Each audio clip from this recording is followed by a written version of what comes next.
Takeaways from a wild NFL Sunday in Week 7. The Philadelphia Eagles and Kansas City Chiefs joined the 6-win club in 7 weeks, and some upsets, actually, on the schedule this week. All that and more coming up on today's Peacock and Williamson. NFL analyst Brian Peacock and former NFL scout Matt Williamson bring you expert NFL analysis every day in less than 30 minutes. Get an inside look into the NFL on the field and in the front office.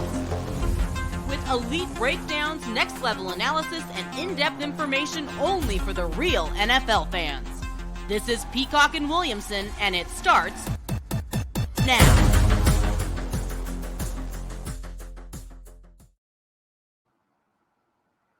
Welcome to the Peacock and Williamson NFL Show. Brian Peacock alongside Matt Williamson at BD Peacock at Williamson NFL. Thanks, everybody, for making us your first listen on the Locked On Podcast Network, your team every day. Big shout out to the everydayers. Make sure you are subscribed on YouTube and everywhere you get your podcast. Today's episode of Peacock and Williamson is brought to you by FanDuel Sportsbook, official sportsbook of Locked On and the NFL. Make every moment more right now. New customers can bet $5 and get $200 in bonus bets back guaranteed. Visit FanDuel.com/lockedon to get started.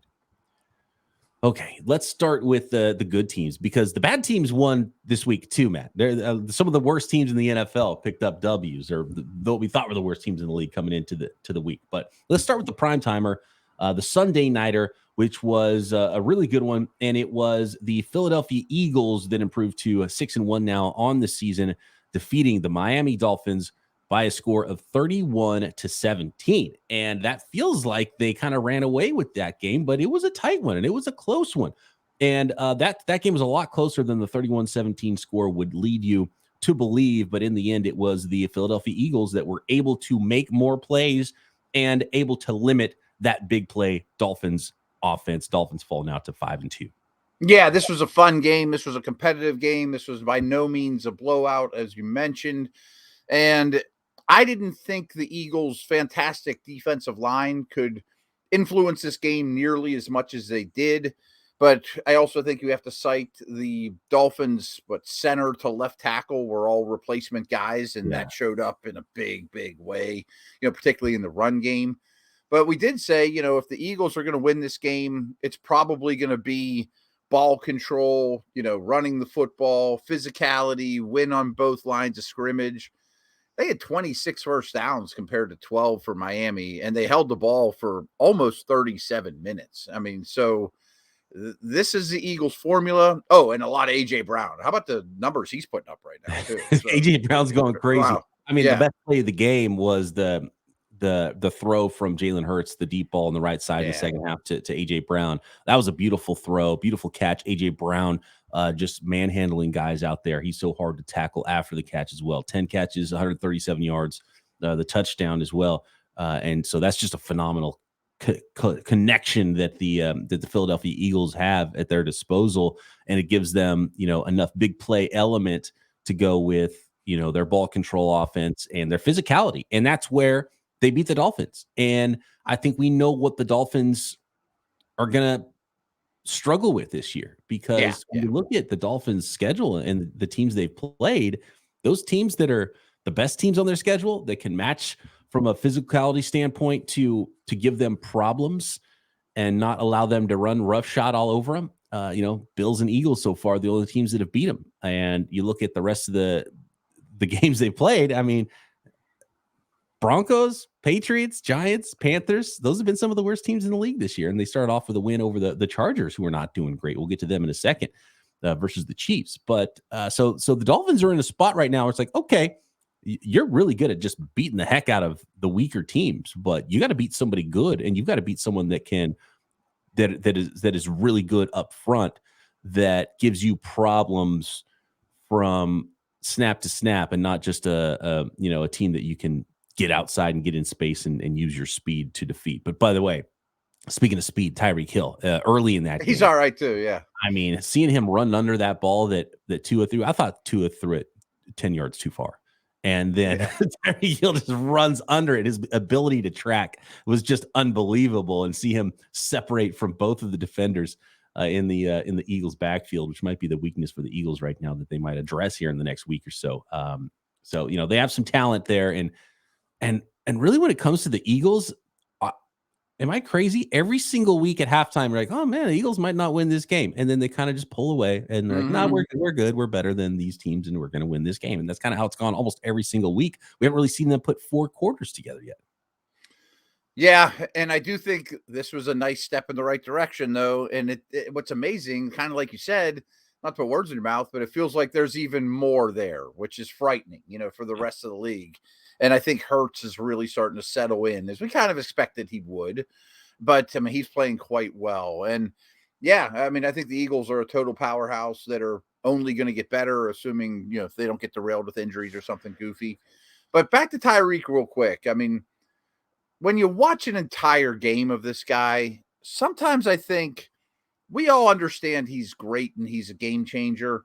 But I don't know that he maybe gets the all-time credit he deserves. Like, I don't know that I've seen a receiver influence a football game more than him since Randy Moss. Yeah, I think that's the bucket that you have to start putting him in is comparing him to guys like Randy Moss, who are just complete game breakers, game changers. He's not in the Jerry Rice. He's not going to Larry Fitzgerald you to death, or right. He's not in that conversation. He's in a different conversation. It's in that Rice, or it's in that Randy Moss mold of just complete game changers, where it puts fear into the DB's hearts when they have to line up against him. And D coordinators too. Miami is still in a good spot. They're 5-2. They're still in first place in the East because there's a lot of teams that are doing some losing over there, including the Buffalo Bills this week. And more on them a little bit later. One thing we have to talk about here when talking about this Philadelphia Eagles team is, well, there's 2 things. First of all, Jalen Hurts still turned the ball over too much. He's turned the ball over this year already as much as he did last year combined. So, that's not a good thing. Again, it's something they can clean up and be better at. But in the end, it's going to ding them in some of these games, I think, more than it already has. And I mentioned the secondary. I think that's probably a likely thing they address. And I think there's enough safeties and corners out there that are available on the trade market that that might be something that they can get done before the end of the month. But we got to talk about the tush push, the brotherly shove, as they call it. And why the heck can't anybody stop it? Like, I'm not here to say, you got to have a rule, but they go left almost every time off the left guard, and Jason Kelce up front, obviously. And what's the thing that they're doing that teams can't stop? They've converted 41 of 44 push sneaks when needing just 1 yard to get a first down this season. The next closest team over that span, this is since the start of last season, so 2 straight years now of this. And it seems like they're doing it they always seem to get 9 yards too. Isn't that weird how they always get 9 in the first 3 plays and it's 4th and 1? I think they're the most 4th and 1s in the league. And maybe that's because they're playing for the 4th and 1 because they know it's so easy to get. The next closest teams over that span. So the Phillies converted 41 of 44. Only 3 times they haven't gotten it in 2 years. The next closest teams, according to ESPN Stats and Info, is the Bills and Bears. Both have 11 each. So they got 4 times more than the next closest team. I think it's amazing. I mean, I'm kind of sick of it, to be honest with you. I'd kind of like it to go away, but I also have great respect for it because it's not like, to your point, 32 teams in the league aren't making it happen at a 75% clip, success rate. It's just these guys being awesome at it. And obviously having such a powerful quarterback. And if I have to hear how much Jalen Hurts can squat again, I'm going to lose my mind. But I think some of it's having one of the best centers that's ever lived that can just get so low that's the root of it all. Yeah, they got a good offensive line. Clearly, there's something else happening there though. Yeah, and, because it's not just the quarterback that's getting across the line. Like, the whole team's getting across the line, and teams know it's coming, and they're not able to stop it. I don't know how nobody's tried to go pull Malu over the top. Yeah, and do something there. And that what worries me about the tush push plays, it's going to start getting more dangerous because teams are going to start doing other things against the Eagles that might lead the league to say, okay, we have to change the rules. Not because of the push itself, but because of what's going to come, what the result is going to be of teams doing other things that might start putting players in more danger, because you don't want players flying around, landing on top of other guys, and obviously getting quarterbacks injured is not something the league wants either. So we're not done talking about it, unfortunately. And it's kind of it gets annoying how much we're talking about it, and it gets annoying how easy it is for them to get it because you want a team to figure it out and start stopping it. That's what you want. Right. Yeah, I mean it's too easy for them, but I do respect it. You're right, though. I do think you're going to see Palomalu type stuff, and you might see safeties, linebackers, ear hole in Jalen Hurts while he's going through the POW. And I don't know. I just think the whole thing's dangerous, but good for them. And Sirianni's even getting a little too bold, or even more bold. I mean, that one was like a full 2 yards almost. I mean, it was well over a yard. It was like I would run it with 3 yards to go. First and 10. Close to getting stopped ever. So yeah. You can line up and run it 4 times and get a first down almost every time. Yeah. And they're not that far off from starting to try that, I think, in some of these games, I bet. All right, so we got to move on. We've got Chiefs and Chargers. We got Ravens that just laid the wood on the Detroit Lions, which was supposed to be game of the week, and it was not a game at all from start to finish in that one, and tons of bizarre scores from this NFL Sunday. Next. Today's episode of Peacock and Williamson is brought to you by eBay Motors. Our friends at eBay Motors have teamed up with Locked On Fantasy Football host Vinny Iyer to bring you some of the best fantasy picks each week all season long. Whether you're prepping for your DFS drafts or you're scouting the waiver wire, we're going to provide you with players every week that are guaranteed fits on your roster. So let's see who Vinny has picked out for this week's eBay's Guaranteed Fit Fantasy Picks of the week. And we're looking ahead to week 8 already here with this one. And how about Jets wide receiver Garrett Wilson getting some nice rest off of a bye, giving that offense in New York an opportunity to get some momentum and get prepared with Zach Wilson to have a big game against their New York counterpart in the Giants, who haven't really been able to stop anybody for the most part, especially with that secondary in the passing game that's been going on. They've given up big games to Debo and Tyreek Hill and Stephon Diggs, and Garrett Wilson could be next, and he is so talented. As long as his quarterback can find him, he should put up some big fantasy numbers in week 8. And so get him in your DFS lineups, or maybe now's the time to try to trade for Garrett Wilson with his stock lower than maybe it would have been with Aaron Rodgers at quarterback. Vinny Iyer from Locked On Fantasy Football is going to help you win your fantasy championships. And eBay Motors knows the championship team is about each player being a perfect fit. And it's the same with your vehicle. With over 122 million parts for your number one ride or die, make sure your car or truck is running smoothly at all times with eBay Motors. Brake kits, LED headlights, roof racks, bumpers, whatever your baby needs, eBay Motors has it. And with eBay's Guaranteed Fit, it's guaranteed to fit your ride the first time, every time, or your money back. Plus, at these prices, you're burning rubber, not cash. I've used eBay Motors. Could not be simpler. There's a big green check mark that lets you know it is the right part for your vehicle, guaranteed. And it could not be simpler. And you get a nice deal on something that you can fix yourself instead of spending potentially thousands if you take it into the dealership. So keep your ride or die alive at ebaymotors.com. eBay Guaranteed Fit, only available to U.S. customers. Eligible items only. Exclusions apply.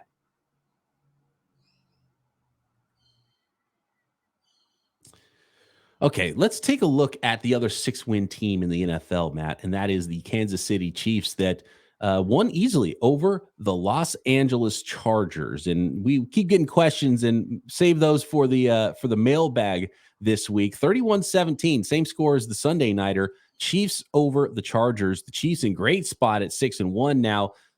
And the Los Angeles Chargers in a really tough place that they're going to have to do some soul searching and looking in the mirrors. And, people are going to start getting fired if this team continues to play this brand of football. 2-4 now are the Los Angeles Chargers after 7 weeks, man. So this is going to sound rough on some coaching staffs, but I do think there are some staffs out there that maybe get a little inflated because they have such a good quarterback. And when that quarterback plays great, they can hang with anyone. And I really think that's been the case with the Chargers pretty much start to finish of the Herbert era. And he's got a broken finger on his other hand, which you wouldn't think matters, but you play with a broken finger. And, I thought he played flat out bad 2 weeks ago. The worst game I've seen him play, and he was just human in this one. He wasn't phenomenal. And I'm not picking on the Bengals, but they kind of fall under that umbrella as well. Like, when your awesome quarterback plays awesome, you're really good. When he doesn't, what's your answer? And I don't think the Chargers have an answer. But really in this game, my takeaway is Mahomes and Kelsey are doing rare things. I mean, just rare things right now. I think they have 28 or 25 completed targets in a row going right now. This is like the Maggio's hitting streak. I mean, it's bonkers. But my number one takeaway is this defense for the Chiefs is really good. And it might be the best defense they've ever given Mahomes. And Mahomes every year just shows us that he can play a different way. You know, oh, you're going to take Tyreek Hill away from me? I'll dink and dunk all the way down the field. Okay, we don't really even have much besides Kelsey and a good line, but you gave me a defense. I'll play it this way and win. I mean, it's very, very impressive. And I can't wait to watch the Niners tonight, but maybe the Chiefs are the best team in the league again. Ho-hum, you know?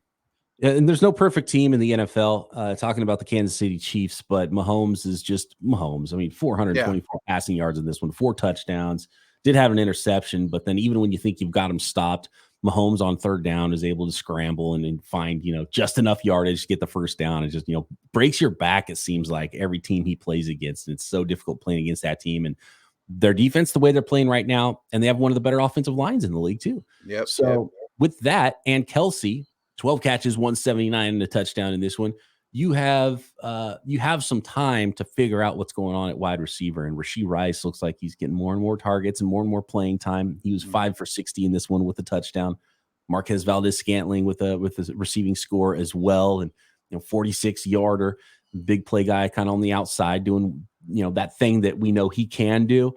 And you start to see where the Chiefs are, and you start to feel better about the Chiefs than I have at any point really in this season right now. And when you have that line up front and that quarterback and, that coaching staff, and then your defense is playing the way they are, even if you have some warts elsewhere on the team, they're just going to be difficult to play against. But I'm also realizing that every team can be beat, and the Eagles are good, but they can be beat. The 49ers are good, but last week we saw they can be beat, and I think we'll see a rebound on Monday Night Football. And the Chiefs are really good. They can be beat, but it's a reminder that they're still that team, and they're still the team to beat in the NFL and in the AFC right now. So I think it's going to be a really fun one when we start getting a little bit closer to the tournament, Matt, because this could go a lot of ways, but I think we're going to see some of the familiar teams in there again as well. And the Chiefs are obviously one of those. As much as it changes, it stays the same. And along those lines, they just own their division. I mean, what a great place to start. And we'll attack the Brandon Staley questions maybe on Wednesday in the mailbag about whether his job is in jeopardy sooner rather than later there. How about just the absolute drubbing that the Ravens put on the Lions? This game wasn't close. Lamar Jackson was awesome. Lamar Jackson was MVP like in this game. 38-36 the score. Lamar had 3 touchdown passes, 1 rushing touchdown as well, 357 yards passing, no interceptions thrown, nearly perfect 155.8 passer rating in this game, 21 of 27. I mean, for 357 yards and 3 touchdowns and only 21 completions, I mean, that's just high efficiency as well. So, I mean, when Lamar's receivers are catching the football, I think we're seeing what this offense could be now this year that they hoped they were going to get changing offensive coordinators. And I think Ravens fans got to be really excited after week 7, Matt. Yeah, and I think their defensive coordinator's a stud as well. The offense is rounding into shape. There were some growing pains, and some of the drops and stuff were part of the issues early in the season. But Lamar's been pretty much awesome since the first whistle of the first game, and he's bailed them out some. Now that those around him are stepping up, they look like clearly the best team in the division, maybe a top 5 team in the league. Lions laid an egg too. I'm not super worried about them. I've said things like going into this that away Goff might be going away, maybe they're starting to win those type of challenges, but there was nothing competitive about this game. If you look at the line, at least Amon-Ra St. Brown got me some fantasy points. It was all garbage time. They didn't do anything well. Yeah. I mean, you look at the line from Goff too. It was like he threw it 53 times, but didn't throw a touchdown. They were losing from the minute it started. Yeah, the first drive down the field, the Ravens scored, and that was the end. That could have been the end of the game. That was a wrap. Yeah, it was that easy. And Jahmyr Gibbs kind of forced into a role in this game, but obviously they couldn't stick to the ground game. He ended up having a nice little performance and had a touchdown scamper. You saw his speed, but I don't know. I don't know what to say about the Lions because just when you start to believe, they're like, nah, but don't forget we're the Lions. And you're like, well, wait a second. Gosh dang it. Are you going to be good? Or are you going to not be good? And they didn't look like they belonged in the same football field as the Ravens in this game. No, and it's probably just a one-off against a really good team, because I love how the Lions have played to this point. And maybe this is the high point of the Ravens this year. I have a hunch if they played it 100 times, this would be the most outlandish outcome, but it was really impressive. Speaking of outlandish outcomes, the New England Patriots beating the Buffalo Bills, teams like the Giants and the Pats and the Bears and the Broncos picking up W's in week 7. We'll get to some of the most bizarre scores we saw on Sunday next.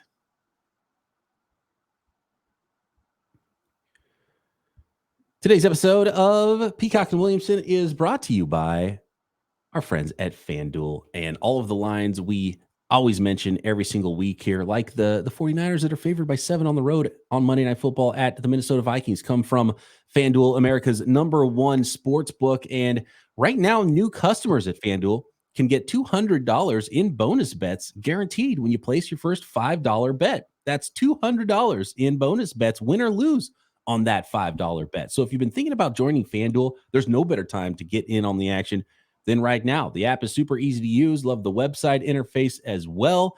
And there's just such a wide range of betting options, including spreads, player props, over-unders, parlays, build your own parlay. Just an unbelievable amount of sports that you can get in on some action with as well. Not just NFL football, college football, Major League Baseball playoffs are happening right now, gearing up for a nice little Game 7 on Monday night as well, which is always a lot of fun. You got the NBA and NHL seasons going. You've got motorsports. You got combat sports. You've got, name a sport, you're going to find it on FanDuel. Unbelievable stuff and so much fun. And you can get those bonus $200 as well. All you got to do is visit FanDuel.com/locked-on. Again, that is FanDuel.com/locked-on. 200 in bonus bets. FanDuel, official partner of the NFL.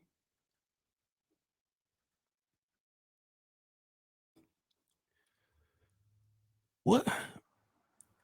Who are the Detroit Lions? First of all, we just talked about them, but maybe even more maddening is the Buffalo Bills, because the Buffalo Bills look like the best team in the league for 2 weeks, and then we'll just lay a complete egg. And we were talking about how the Pats might be the worst team in the NFL. The Bills might be among the best teams in the NFL.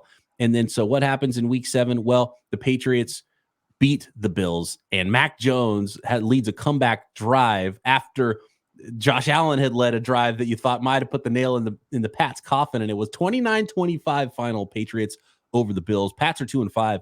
The Bills, though, now are 4-3, and that you're talking about a 5 seed now at that point, even if you make the playoffs.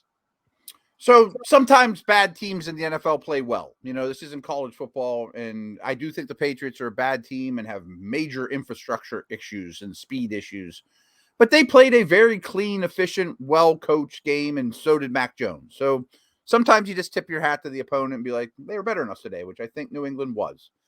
But I am a little worried about the Bills, and I'm not really exactly ready to lump them in with the Chargers, or kind of how I mentioned the Bengals, of when your quarterback's Superman, you can beat anybody, but when he's just Clark Kent or an average superhero, you're beatable. But I do think that's been a trend over the Allen era. I'm not sure what's missing there, though. I don't think it's one thing. There is some inconsistencies, but I don't know if it's one glaring weakness. They need one more weapon. They don't run the ball enough, whatever it is. Yeah, it's kind of been different in all of their losses. Yeah, there was the game where Allen's throwing 3 interceptions, and this one he threw a pick, but he wasn't bad in this football game. Consistency around the football has been kind of something with them. It's just this is just one of those division opponent, familiar. Bill Belichick's on the other side. He's going to win some of these games. That's what I'm leaning to. I think that if this would have happened any other week, that's the way you would have thought about it. But the fact that they barely beat the Giants for every eye to see, and you could brush it off the week before that, but they lost to the Jags overseas. It's been 3 bad weeks in a row, basically, by a high standard team. you start feel like you're making too many excuses. Right. They'll be fine. They'll get it right. They're hungover from going overseas. For a team that could barely kick one through the uprights over the course of, 8 quarters, the New England Patriots put up 29 points, almost 30 points on you. So the defense takes some blame on that one as well. So the Carolina Panthers had a bye this week. What a terrible week to have a bye for the Panthers, because all the other bad teams in the NFL picked up W's just about. Let's go to the Broncos, who beat the Packers 19-17. Speaking about a team that I don't know what the heck they're doing is the Packers, because the way they started the year, I thought, okay, cool. And now it's starting to look like, oh man, maybe the quarterback's not that good. Oh man, maybe all these young weapons aren't developing it's weird for, I guess, development curves aren't linear in the NFL, but the young wide receivers, I thought they were ready to take off early in the season, and they've kind of hit a lull and are kind of going really up and down with that passing game. And the defense just really hasn't been there. I mean, 19 points is not, bad. You should win a lot of games if you only give up 19 points, but the Packers defense isn't playing to where they should be either. So kind of all the way out on the Packers right now. And it's not really much to say about the Broncos going out and stealing a win, going out and beating somebody. It was just that I just felt disappointed in what the Packers were doing, because the Broncos didn't do anything great in this game either. Yeah, I don't have much more to add. I would just say maybe the Broncos defense isn't by far the worst in the league anymore. I guess that's a compliment. Maybe the Broncos offense under Peyton and Wilson is a professional unit. Okay.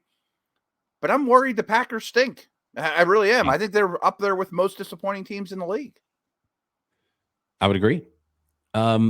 The Chicago Bears with Tyson. Congratulations, Tyson Bagent had 65 of his closest friends and family. I don't know if I could even pick 65 people that I'd want to I get 65 people to come to my wedding. Yeah, exactly. That was hard enough. Bears beat the Raiders 30-12, and a lot of short stuff. Bagent only had 162 passing yards. A lot of screens, a lot of short stuff, but didn't make a bunch of mistakes. And the main takeaway in this game, more than anything else, congratulations to Bagent and his family, and cool story there. But what the heck are the Raiders doing, Matt? Starting Brian Hoyer and not Aiden O'Connell. We had a report when we were doing our picks that Aiden O'Connell was likely to be the starter, and then on Saturday or Sunday morning, it turned out, oh no, it's actually going to be Brian Hoyer that's starting this game. What are you doing if you're the Raiders? And then you end up benching him anyway because he's not good, and you're not helping yourself now or later. So I question everything that's going on with Josh McDaniels right now in the Raiders. Yeah. And again, congrats to the Bears. Throw out Dante Foreman's name, doing all the heavy lifting. You started him on your bye week or threw him in DFS. You couldn't have been happier. But I do think the Raiders are the story. Like, this to me goes back to the offseason of, we're going to trade for Devontae Adams and make a run. When they really, to use a Vegas term, should have grabbed the chips they had on their table, cashed them in, and got out. They considered themselves a contender when they weren't 2 off seasons ago. And they seem like they're still doing that. Like, you're not good. You have like 4 good players, and the rest of your team stinks. And the quarterback situation's a disaster for the long term. And now you need to have some more self-recognition.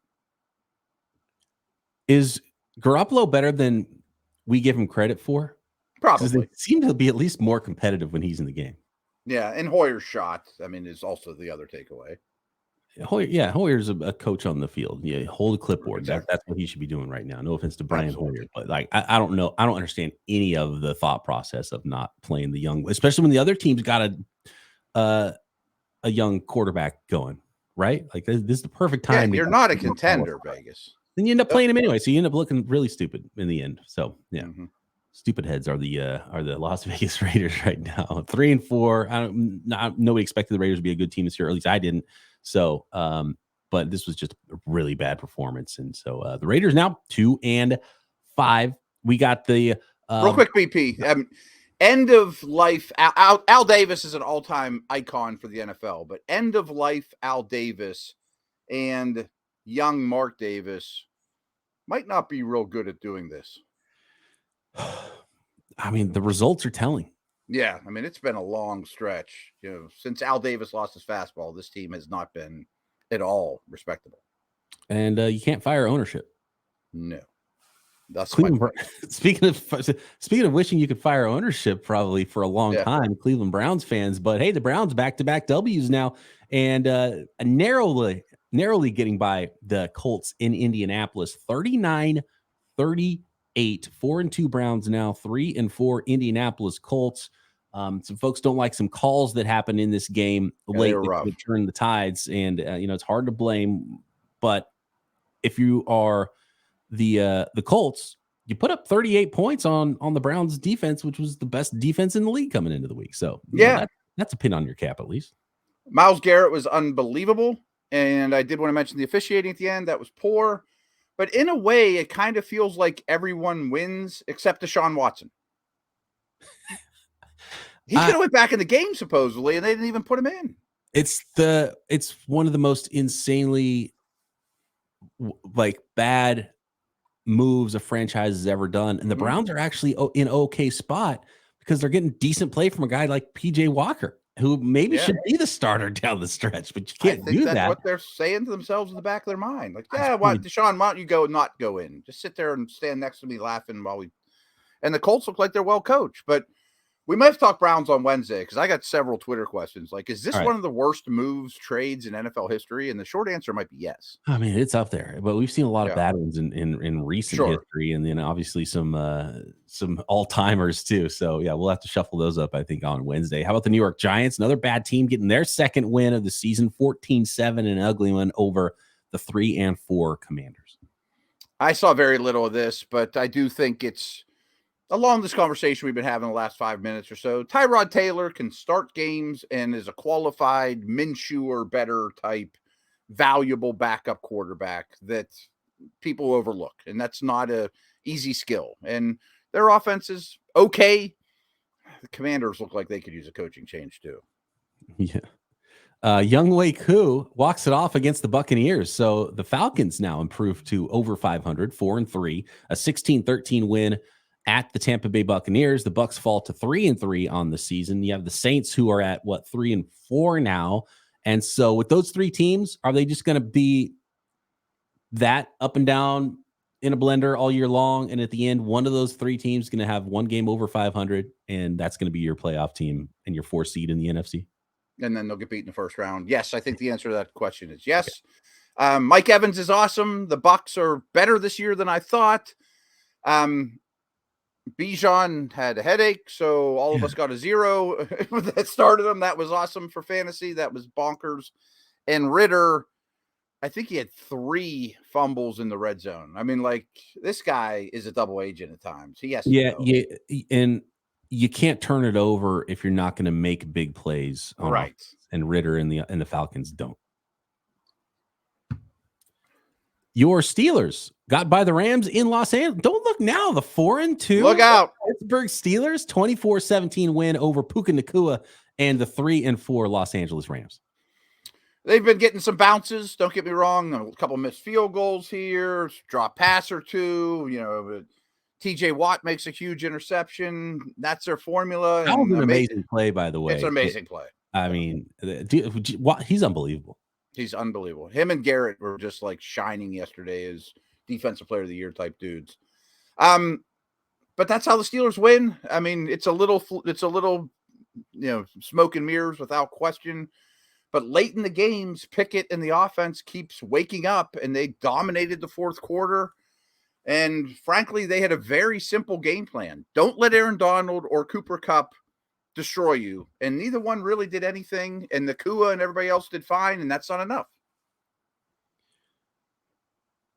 Kenny Pickett showing some signs of life here, making some throws in this game. The box score doesn't look amazing. Didn't have any touchdown passes. Both of their touchdowns were on the ground or all three of them were on the ground. Pickett was one of those. He took one in it was a sneak at the goal line, right? And then there was Najee Harris and Jaylen Warren were the other 2 touchdowns. But Deontay Johnson does add a little something back to the receiving room. And then Big George time. Pickens is obviously coming into his own, and he's such a freak of nature. So I think that's a pretty big deal. And watching that offense, and it was against the Rams, and the Rams are a little undermanned talent wise, across the board, except for the 3 names you mentioned earlier, Matt.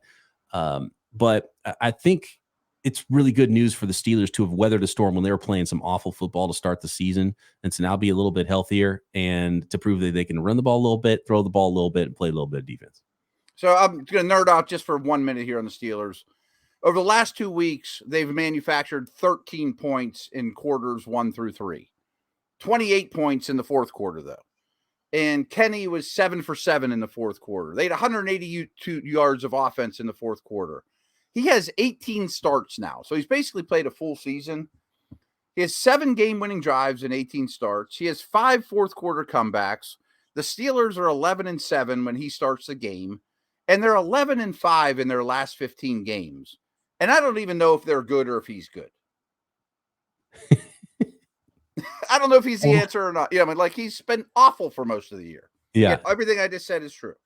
A lot to be determined, I think, with the Steelers and the AFC North. That's for sure. They're a weird franchise. They really last are. one here. Not a lot of notes on this one. The Seattle Seahawks beat the Cardinals 20-10. The Cardinals looked like they were in it and just kind of fell out late. Geno Smith, 18 of 24 passing, 219 yards, a couple touchdowns, an interception. I think Geno's kind of settled into what we thought he was, which was not quite as good as the player that was, going crazy at the beginning in the first half of last season, but more like the guy we saw settle into the second half of last season. It's almost like a full season's worth of like, okay, starting quarterback Geno Smith. He's not as bad as, the bust that everyone called him with the Jets. But he's not as good as he was the first half of the season last year. Don't know if it's going to be enough for the Seahawks this year, but they're a young team and they're a pretty good team. And then they're getting miraculous catches from guys like Jake Bobo on top of it. So they're a good football team, and they're going to pound the ball with Kenny Walker, who's physical running the ball. They have enough players making plays, even with DK Metcalf out in the passing game. They don't scare you, but they're going to be a playoff football team. I 100% agree with everything you just said. Smith and Jigba steps up with DK out. They've got a good young core of early picks that are very young on their rookie deal. You kind of wish you had a Hendon Hooker sitting there waiting to take over next year, but maybe that's next year's first round pick. With all respect to Geno, he's fine. He's just kind of boring at this point. And I think the Cards and Josh Dobbs are quickly showing us they are who we thought they are. And with all these wins, maybe they're going to make a run for that first overall pick or a top 3 pick or so. But yeah, Kyler's looming though. Kyler's practicing. I mean, so maybe I'm crazy. Who knows? We'll talk about that later in the week. Yes, who knows? This is a huge win for the Cardinals to improve that draft status, and then have their young star quarterback that you get to see plugged into maybe what's a much more professional offensive structure than what's been there in Arizona over the last few years. So big win for the Arizona Cardinals with the loss, I think, this week. Yeah, it's going kind of as planned. Yeah. And the Seahawks can play defense a little bit too, so that's gonna help them win some games and stay in a lot of close games later in the season. All right, that is the Sunday. Seattle looks like a playoff team to me. Yeah, they're a playoff team. They're a playoff team. They're in a different tier than maybe the top teams. Agreed. In both leagues. Monday Night Football, we'll get into that tomorrow. We'll get into your questions. Hit us up on Twitter at BD Peacock, at Williamson NFL, or drop a question in the YouTube comments. Matt and I back tomorrow. Peacock and Williamson.